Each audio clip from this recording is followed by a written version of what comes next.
made a promise long ago to return for the woman he could never forget.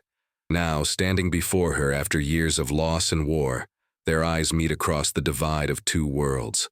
What will happen when love defies everything that separates them? Thank you so much for watching and for all your comments. Let me know at the end if you liked the story, and where you're watching from and why you're following this. 2 moons had passed since the Lakota village had been raided by the U.S. cavalry.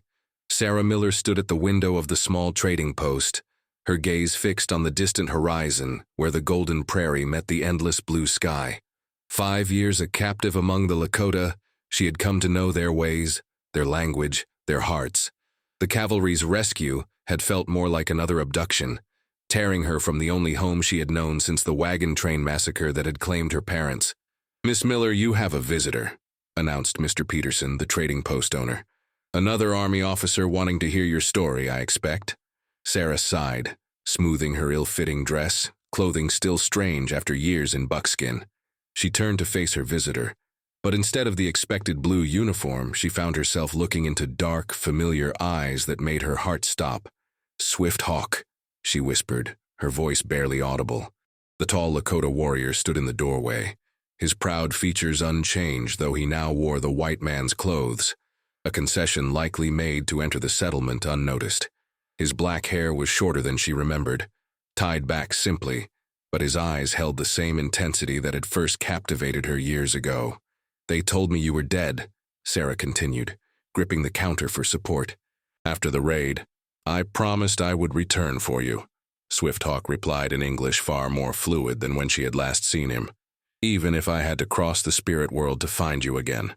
Mr. Peterson looked between them, confusion etched on his weathered face. "Miss Miller, do you know this Indian?" Sarah straightened her shoulders. "Yes, this man saved my life when my family's wagon train was attacked." She did not mention it had been a rival tribe, not the Lakota who had killed her family, nor did she speak of how Swift Hawk had taught her to ride, to hunt, to survive, how he had protected her in his village when others wanted to trade her to the whites, how, over time, they had formed a bond neither fully understood, until the day he had left to negotiate peace, promising to return. "I must speak with you," Swift Hawk said. "Alone." Mr. Peterson stepped forward protectively. "Now see here. It's all right," Sarah assured him. "We can talk on the porch. I'll be perfectly safe."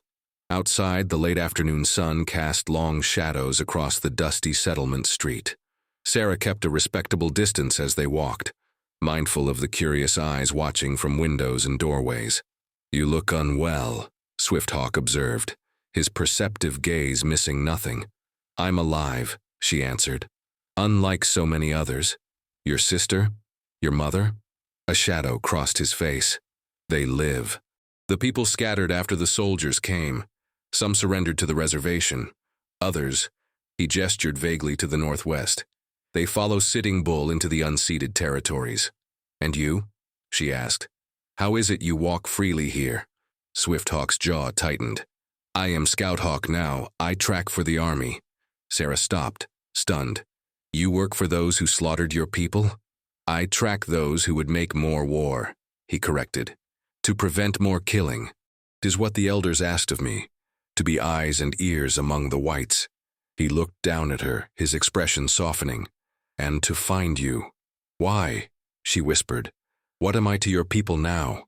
You know our ways, our language. You lived as Lakota. The Indian agent demands we send our children to the white man's school. We need someone who understands both worlds." He paused, watching her carefully. "Someone who can teach our children how to survive in this new world without losing who they are." Sarah felt the weight of his words. For 5 years, the Lakota had protected her, fed her, treated her as family. Swift Hawk's mother had taken her in as a daughter, and Swift Hawk himself. She pushed away the memory of their last night together, of promises whispered under stars, of the gentle touch of his hand against her cheek. "The army would never allow it," she said. "They consider me an unfortunate victim. The reservation has requested a teacher, one who knows our language." His eyes held hers. "I have arranged everything. The Indian agent has approved the position." "You've thought of everything," she murmured. "Not everything." His voice lowered. I could not know if you would want to return. If you still—" He did not finish. A group of townsmen passed by, their suspicious glares making Swift-Hawk straighten, his face becoming an expressionless mask. Sarah realized how dangerous it was for him to be here, how much he had risked. "I'll need time," she said, "to gather my things, to say goodbye." For the first time, hope flashed across his features. "Then you will come?" Sarah looked back at the trading post, at the settlement that had never felt like home, then to the distant hills where she had once lived freely under vast skies. "Yes," she said simply, "I will come." The journey to Standing Rock Reservation took 3 days by wagon. Sarah sat beside Swift-Hawk as he expertly handled the reins, their few words carried away by the prairie wind. So much remained unspoken between them, questions about the years apart, about what had happened after the cavalry raid, about how he had found her. "The soldiers," she finally asked on the second day. "How many of our people did they kill?" Swift-Hawk's hands tightened on the reins. 12, mostly warriors who fought back. 2 were elders who could not run fast enough. Sarah closed her eyes, seeing faces of those she had known. "And Grey Wolf? Yellowbird?" "Grey Wolf leads those who refused the reservation. Yellowbird—" His voice softened with grief. "He died defending the children's escape." The wagon hit a rut, jostling them closer together. Sarah was acutely aware of Swift-Hawk's presence beside her, his scent of leather and sage, the steady rhythm of his breathing, the strength in his arms as he controlled the horses. 5 years ago, before the raid that separated them, they had been moving toward something neither had named. She had been learning the ways of his people, and he had been learning to see the world through her eyes. "Your English has improved," she observed. A wry smile touched his lips. "I had a good teacher. And now you're bringing her back to teach others." The smile faded. "The world is changing, Mahpiawi." Sarah startled at hearing her Lakota name, Bright Sky Woman, given to her after she had pointed out constellations unknown to the tribe. It had been so long since anyone had called her that. "The white man's world presses in from all sides," Swift-Hawk continued. "Our children must learn their ways to survive, but without forgetting who they are. You understand both worlds." "I'm still white," Sarah reminded him. "Some of your people won't accept me." "You were accepted before. That was different. I was a captive who adapted. Now I return as—" "As what?" he asked when she didn't finish. "As what indeed?" Sarah wondered. "A teacher? A friend? Something more?" She had no answer. They arrived at the reservation as the sun began its descent on the 3rd day. Sarah's heart ached at the sight. Gone were the proud teepees arranged in the sacred circle. Instead, crude wooden cabins stood in regimented rows. The once proud hunters now stood in lines outside the agency building, waiting for government rations. Children in ill-fitting clothes played in the dust. "This is what they've done to your people," she whispered. Swift-Hawk's face remained impassive, but Sarah saw the pain in his eyes. "This is why we need you." A small delegation approached as Swift-Hawk brought the wagon to a halt. Sarah recognized Running Fox, now an old man, his steps slower than she remembered, but his eyes still bright and alert. Beside him walked Swift-Hawk's mother, White Feather, and his younger sister Morning Star, now a beautiful young woman. Sarah climbed down from the wagon, suddenly unsure of her welcome, but White Feather stepped forward and embraced her warmly. "Mahpiawi returns to us," the older woman said in Lakota. "My heart is glad." "I've missed you," Sarah replied in the same language, her voice thick with emotion. Morning Star approached next, her smile tentative. "You look like a white woman again," she observed, touching Sarah's plain cotton dress. "Only on the outside," Sarah assured her. Running Fox raised his hand in greeting. "The council welcomes you. The school building is ready. 20 children will come to learn." Over a simple meal in White Feather's cabin that evening, Sarah learned how the reservation had changed the Lakota. Men who had once hunted buffalo across vast territories were now expected to farm small plots. Sacred ceremonies were forbidden. Children were being sent to distant boarding schools where their hair was cut, their language forbidden. "The agent allows our school only because the boarding school is full," Running Fox explained. "And because Swift-Hawk persuaded him you would teach English in proper ways. I will teach what helps them survive." Sarah promised, but also what helps them remember. Later, as White Feather and Morning Star prepared sleeping pallets, Swift Hawk motioned Sarah outside. The night was clear, stars scattered like diamonds across the velvet sky. "Do you remember their names?" he asked, pointing upward to the constellations. "In English and Lakota," she affirmed. "I never forgot." They stood in silence, the familiar night sounds of the prairie surrounding them, the whisper of wind through grass, the distant howl of a coyote, the soft nickering of horses. "Why did you really come back for me?" Sarah finally asked. Swift Hawk turned to face her, his expression solemn in the moonlight.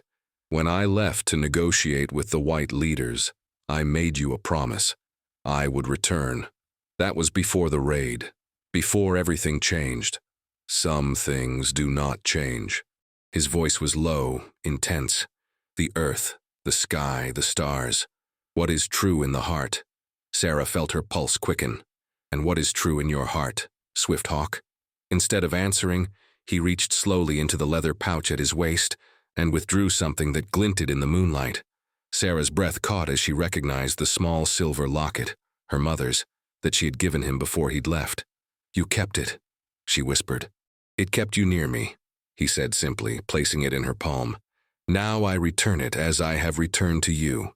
Their fingers touched, lingered. 5 years of separation seemed to dissolve in that moment of contact. But Swift Hawk stepped back, his expression guarded once more. "The agent watches me closely," he explained. "If he believes there is more between us than teacher and scout, he will send you away." Sarah understood then. Whatever feelings remained between them would have to stay hidden, at least for now. Too much depended on her presence here. The education of the children, the preservation of Lakota ways, the future of a people struggling to survive in a changed world. "I understand," she said, closing her hand around the locket. "We must be careful." Swift Hawk nodded, his eyes never leaving hers. "Sleep well, Mapiawi. Tomorrow your work begins." The schoolhouse was a simple structure: 4 walls, a roof that leaked when it rained, and windows that let in too much cold during winter and too much heat during summer. But to Sarah, it represented hope. For the past 3 months, she had taught the reservation children reading, writing, and arithmetic in the mornings as required by the Indian agent. In the afternoons, with the tacit approval of Running Fox and the council, she preserved Lakota knowledge: stories, star maps, plant medicine, disguised as English nature studies. Today, the children worked diligently on their slates, copying English words. Sarah moved among them, offering encouragement, making corrections. At 10 years old, Little Hawk, Swift Hawk's nephew, showed the same sharp intelligence as his uncle. Beside him sat Emma Blackbird, whose quick smile hid the pain of having recently returned from a boarding school where she'd been punished for speaking her native language. "Teacher," Emma whispered as Sarah passed. "Someone is watching." Sarah glanced toward the window. The Indian agent, Mr. Caldwell, stood observing the class, his expression sour beneath his neatly trimmed beard. He had made no secret of his disapproval when he'd learned the rescued white woman had willingly returned to live among savages. Sarah continued teaching, pretending not to notice him until the lesson ended and the children filed out for their midday meal. Only then did she acknowledge his presence. "Mr. Caldwell," she greeted him coolly. "What brings you to our school today?" "Routine inspection, Miss Miller." He stepped inside, looking disparagingly at the children's work displayed on the walls. English essays alongside traditional Lakota pictographs. "I see you've been encouraging their primitive art." "I've been teaching multiple forms of communication," Sarah replied, "as specified in our agreement." Caldwell picked up a student's slate, examining it critically. "I've received reports that you're teaching more than the approved curriculum." Sarah's heart quickened, but she kept her expression neutral. "The children benefit from a well-rounded education. They benefit from learning civilized ways," Caldwell countered, "not from having their heathen superstitions reinforced." He placed the slate down with deliberate care. "There's also the matter of your living arrangements. I stay with White Feather and her daughter. It's perfectly proper. Proper would be staying at the mission house with the other white workers." His cold eyes assessed her. unless there's another reason you prefer to live among them.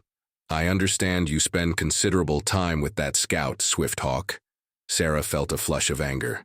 He's my interpreter when needed. Nothing more. See that it remains so. Caldwell moved toward the door. The new minister arrives next week. He'll be taking a special interest in this school's curriculum. His meaning was clear. Sarah would be watched more closely now. After he left, Sarah sank into her chair, worry knotting her stomach. She had been careful, they both had been. Swifthawk maintained a respectful distance in public, visiting Whitefeather's cabin only when others were present. But the connection between them had only grown stronger over the months, conveyed in brief glances, in the brush of hands when passing teaching materials, in conversations seemingly about the children but laden with deeper meaning. That evening, as Sarah helped Whitefeather prepare dinner, Swifthawk arrived with Running Fox. The elder's expression was grave. Caldwell has ordered more children to the boarding school, Running Fox announced. 10 must go when the supply wagon returns next month. Whitefeather's hands stilled in her work. Which children? Swifthawk's expression darkened. They want the strongest ones, the most promising, including Little Hawk. Sarah felt a cold dread. She had heard the stories from Emma and others who had returned. Children beaten for speaking their language, fed inadequate food, subjected to harsh labor, and constant reminders of their supposed inferiority.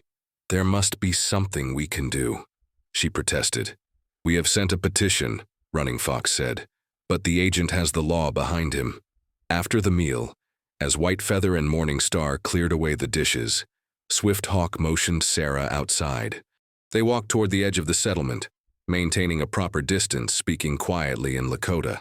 Caldwell suspects, Sarah told him, about the afternoon lessons, about us. Swifthawk nodded grimly. He questions me each time I return from scouting, asks what I have seen, who I have spoken with. His voice lowered. He believes I carry messages to those who have not surrendered. Do you? Sarah asked. He looked at her steadily. Would you think less of me if I did? No, she answered honestly. I would worry for your safety, but I understand why you would. They stopped at the edge of the creek that marked the reservation boundary. The setting sun painted the water golden. In the distance, the rolling hills seemed to whisper of freedom, of the life the Lakota had once known. I found Gray Wolf's camp, Swifthawk admitted. They are hungry but free. Many wish to surrender before winter comes, but they fear the reservation. With good reason, Sarah murmured, thinking of the children soon to be taken away. Swifthawk turned to face her, his expression intense. Come with me. What? Tonight. I must bring medicine to Gray Wolf's son. Come with me. See for yourself what remains of our free life. Sarah glanced back at the cluster of cabins. If we're caught, we won't be. She should refuse, she knew. The risk was too great, to her position, to the school, to Swifthawk himself. But the pull of his words, the chance to briefly escape the confines of the reservation, to see the stars from the open prairie once more. Yes, she whispered, I'll come. They left after midnight, when the reservation was silent. Swifthawk had horses waiting beyond the creek. Sarah wore her old buckskin dress, kept hidden among her things these many months. The familiar weight of it against her skin felt like returning to herself. They rode hard for hours, Swifthawk setting a pace that left no time for conversation. The night landscape unfolded around them, rolling hills, hidden valleys, stands of cottonwood along dry creek beds. Sarah felt a growing exhilaration as they traveled farther from the reservation. This was how it had been before, riding with Swifthawk, learning the land, feeling truly alive. Dawn was breaking when they crested a ridge and Swifthawk signaled a halt. Below them, nestled against a cliff face for protection, stood a small encampment, perhaps 20 teepees arranged in the traditional circle. Gray Wolf's people, Swifthawk said, the last free Lakota in this territory. As they rode into camp, Sarah felt the weight of suspicious eyes.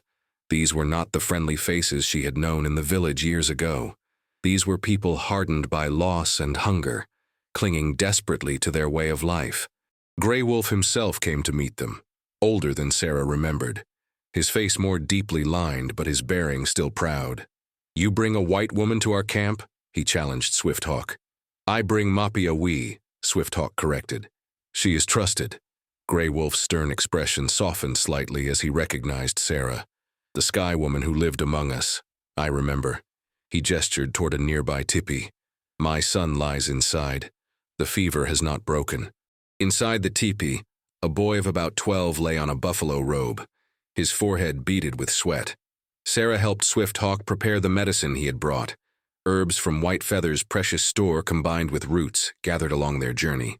As they worked, Grey Wolf spoke quietly of the band's struggles, dwindling game, the constant threat of soldiers, the approaching winter. Some speak of surrendering, he admitted.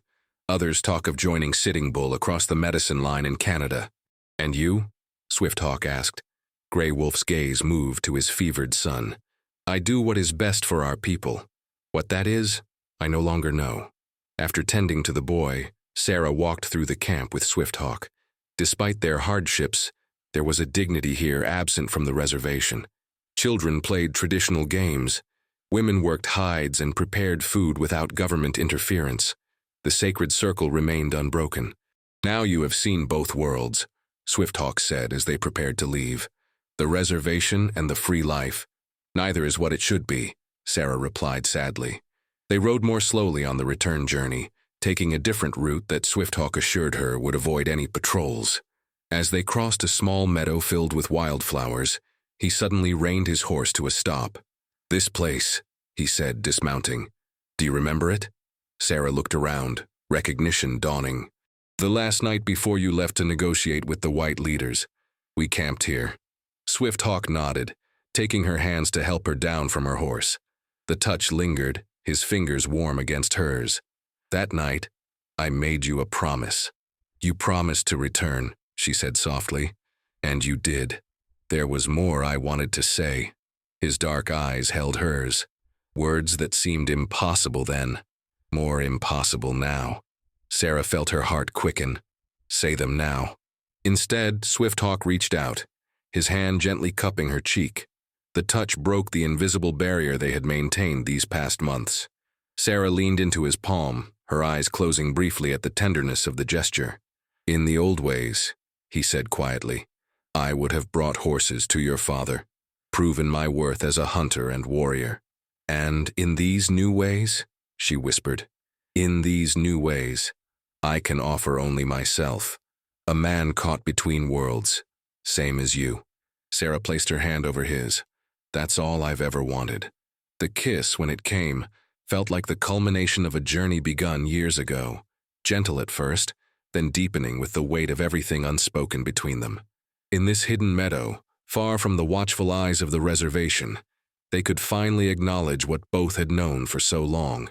We cannot be together openly, Swifthawk said when they finally drew apart. Not yet. Caldwell would use it against us, against the school. Then we'll wait, Sarah promised, until things change, until we find a way.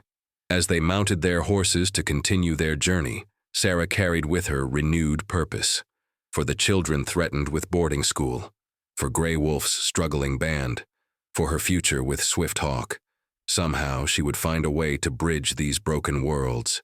A tense silence had settled over the reservation in the week following Sarah and Swifthawk's secret journey. Word had spread that the supply wagon would arrive in 3 days to take the children to the boarding school. Parents clung to their little ones, knowing they might not see them again for years, if ever. Sarah had witnessed 2 families slip away in the night, preferring the uncertain freedom of Grey Wolf's band to the certain heartbreak of separation. The new minister, Reverend Booker, had wasted no time asserting his authority over Sarah's curriculum. Gone were the afternoon nature studies where she had preserved Lakota knowledge. Instead, he insisted on rigid lessons in Christian doctrine and proper behavior. Sarah complied outwardly while passing messages to parents. Continue the teachings at home, do not let the children forget. On this particular afternoon, she dismissed her students early, her heart heavy with worry. Little Hawk, Swifthawk's nephew, was among those on Caldwell's list for the boarding school. The boy had grown even quieter lately, his bright intelligence clouded by fear. Sarah was arranging books when the schoolhouse door opened. She looked up, expecting Reverend Booker for his daily inspection, but instead found Agent Caldwell, his expression grimmer than usual. "Miss Miller," he said without preamble, "where were you 3 nights ago?" Sarah's hand froze on the book she was shelving. "Here, of course, at White Feather's cabin." "Interesting." Caldwell paced slowly around the small room. "Because I have a report that 2 riders left the reservation that night, one in buckskins, one in a dress." He stopped, fixing her with a cold stare. "And that scout, Swifthawk, was also unaccounted for." Sarah forced herself to meet his gaze steadily. "I know nothing about that." "Don't you?" Caldwell moved closer. "We found these in Swifthawk's quarters during a routine inspection." He dropped several folded papers on her desk. Sarah's blood ran cold as she recognized her own handwriting.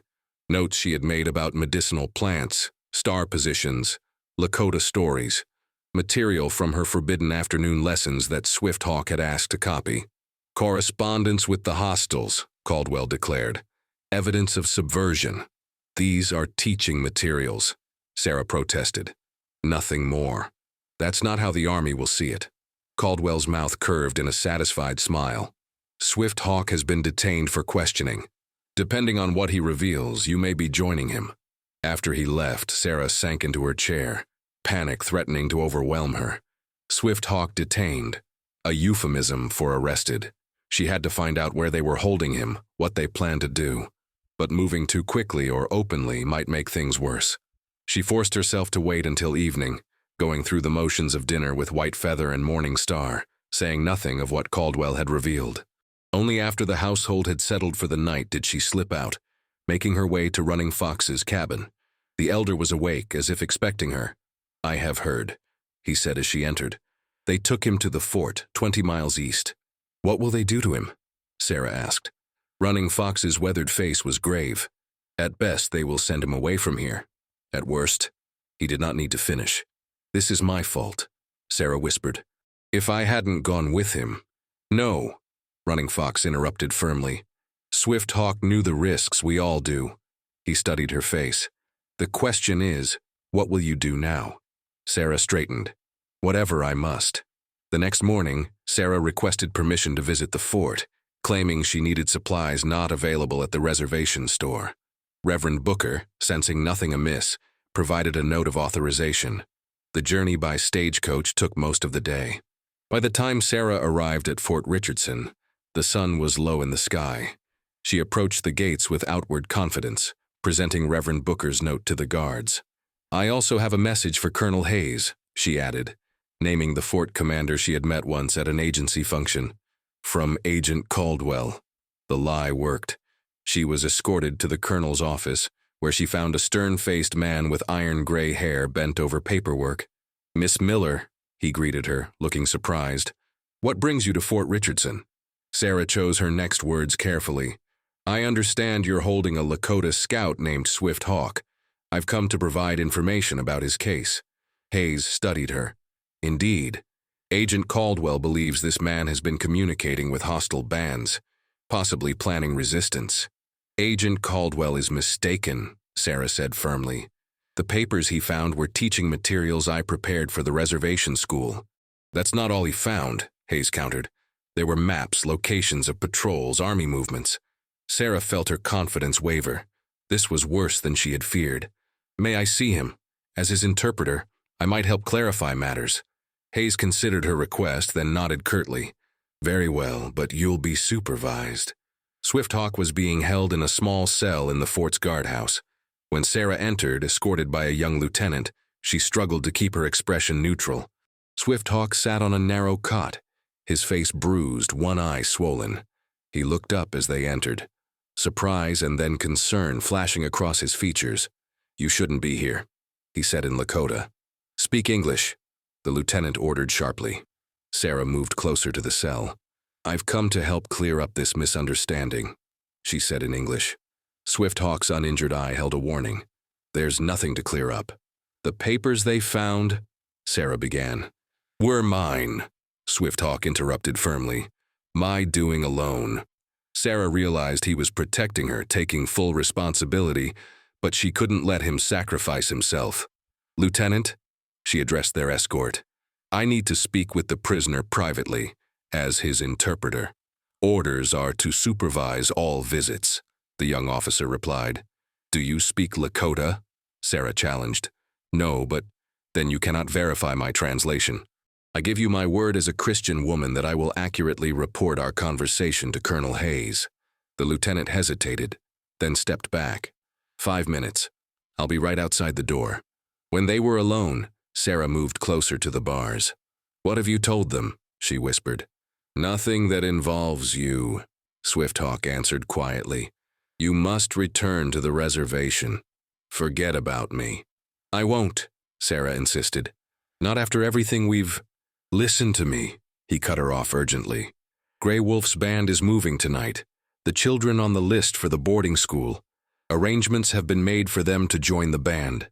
Sarah's eyes widened. That's why you had the maps. You were planning... Swifthawk nodded once. The children will be safe, beyond the Army's reach. But you... Sarah's voice broke. I knew the risk, he said simply.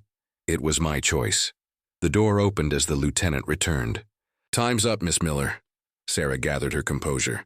I'll speak to Colonel Hayes again. This isn't over. Swifthawk's expression remained stoic, but his eyes conveyed everything words could not. Pride, determination, love. Outside the guardhouse, Sarah requested another meeting with Hayes, her mind racing. Swifthawk had sacrificed himself to save the children, to preserve what remained of Lakota freedom. She couldn't let that sacrifice be in vain. Colonel Hayes listened with obvious skepticism as Sarah explained that the materials found in Swifthawk's possession were harmless teaching aids. When she finished, he leaned back in his chair, studying her. Miss Miller, I'll be frank. Your attachment to these people is well known. It clouds your judgment. My attachment gives me understanding, Sarah countered. Swifthawk has been loyal to the Army. Without him, you'd have had far more trouble with the non-reservation bands. Perhaps. Hayes drummed his fingers on his desk. But the evidence suggests otherwise. Evidence can be misinterpreted, Sarah persisted.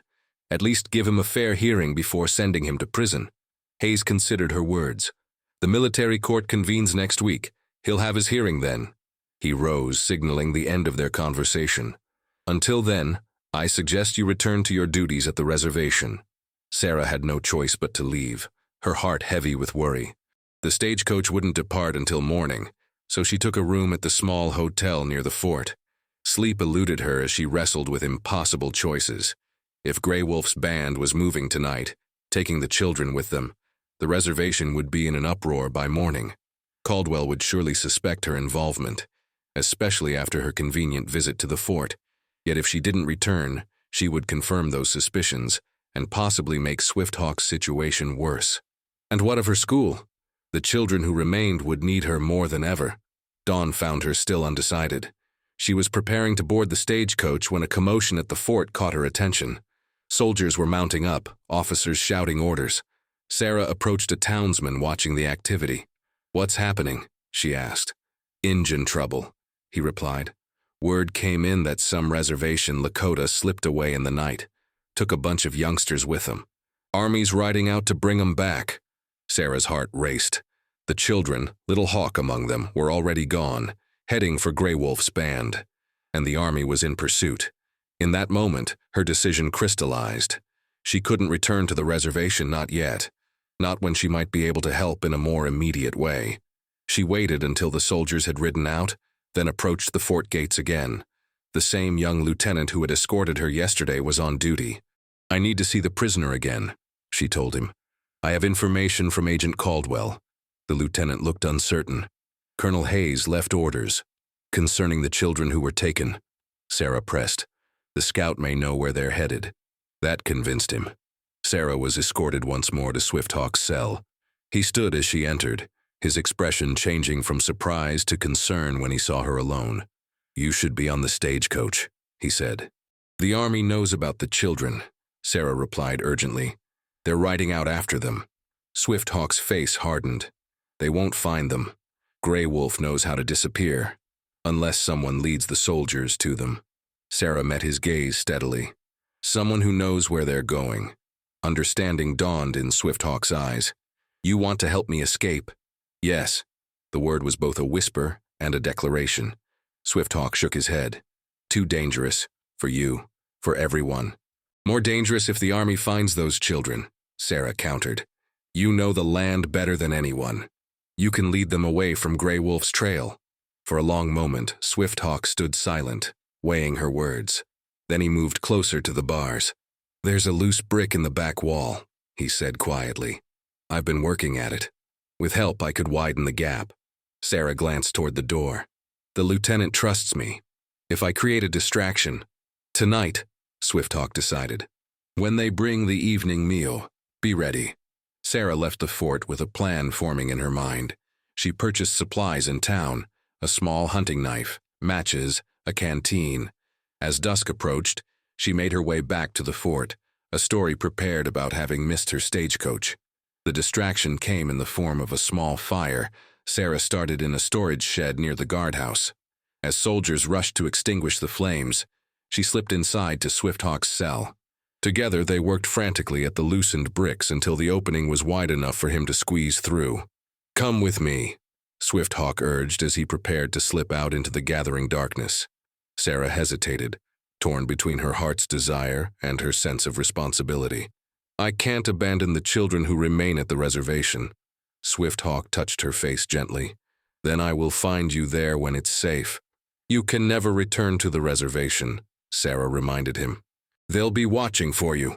Then you will find me, he countered, his eyes holding hers. Where the meadow flowers bloom, where we made our promise. A shout from outside told them the fire had been contained. Their time was running out. Go, Sarah whispered. Lead them away from the children. Swifthawk pulled her close through the gap in the wall, his kiss fierce and brief. I will wait for you, no matter how long it takes. Then he was gone, disappearing into the shadows as Sarah hurried to replace the loose bricks as best she could. She had barely finished when the door opened, and the lieutenant entered, looking harried. Miss Miller, you shouldn't be here, he began, then stopped short, looking past her to the empty cell. What, how? Sarah stepped back, her expression carefully surprised. I just arrived. The door was unlocked. The fort exploded into activity as the alarm was raised. In the confusion, Sarah slipped away, making her way back to the hotel. By morning, Pazes would be searching in all directions, but she knew Swifthawk would lead them far from Grey Wolf's band and the children. 2 days later, Sarah returned to the reservation, where she found exactly what she expected. Agent Caldwell waiting with accusations. The children's disappearance. Swifthawk's escape. He believed Sarah was involved in both, but he had no proof, only suspicions. You've lost your position at the school, he informed her coldly. Reverend Booker will take over the children's education entirely. Then I'll return east, Sarah replied calmly. Unless you're arresting me? Caldwell's frustration was evident. Without evidence, he could do nothing but watch her go. Sarah spent one last night with White Feather and Morning Star, telling them in hushed tones of Swifthawk's escape, of the children's safety. I must leave, she explained, but I won't go far. The next morning, Sarah boarded the eastbound stagecoach, but she didn't stay on it long. At the first stop, she disembarked, using the money she had saved to purchase a horse and supplies. Then she turned north, toward the rolling hills where wildflowers would bloom in spring. It took her 3 days to find the meadow. 3 more before Swifthawk appeared, materializing from the landscape as if born from it. He had successfully led the army patrols far from Grey Wolf's band, ensuring the children's escape. The band has reached the northern territories, he told her. They'll be safe there beyond the reach of the agencies. Little Hawk sends his greetings. And the reservation? Sarah asked. More children were taken to the boarding school. Swifthawk admitted sadly. But our people survive. They endure, as they always have. Sarah looked out over the rolling prairie, feeling both the weight of what had been lost and the promise of what remained possible. Where do we go now? Swifthawk took her hand, his touch warm and certain. There are places still free, communities of both red and white living together beyond government reach, places where we can be who we are. Together, Sarah said, not a question but a declaration. As it was meant to be, Swifthawk agreed, drawing her close. Above them, the vast sky stretched endlessly, the same sky that had given Sarah her Lakota name years before. Mapiawi, bright sky woman, who had crossed between worlds and found her place in both. And beside her, Swifthawk, the warrior who had kept his promise to return, no matter what stood in his way. Their journey would not be easy. The world was changing around them, the old ways giving way to new. But they would face it together, carrying with them the wisdom of both their peoples, finding their path under the same stars that had guided them from the beginning. "We are free now," Swifthawk said simply, as they mounted their horses side by side. Sarah smiled, feeling truly at peace for the first time in years. "Yes," she agreed, as they rode toward their future. "Now, we are free.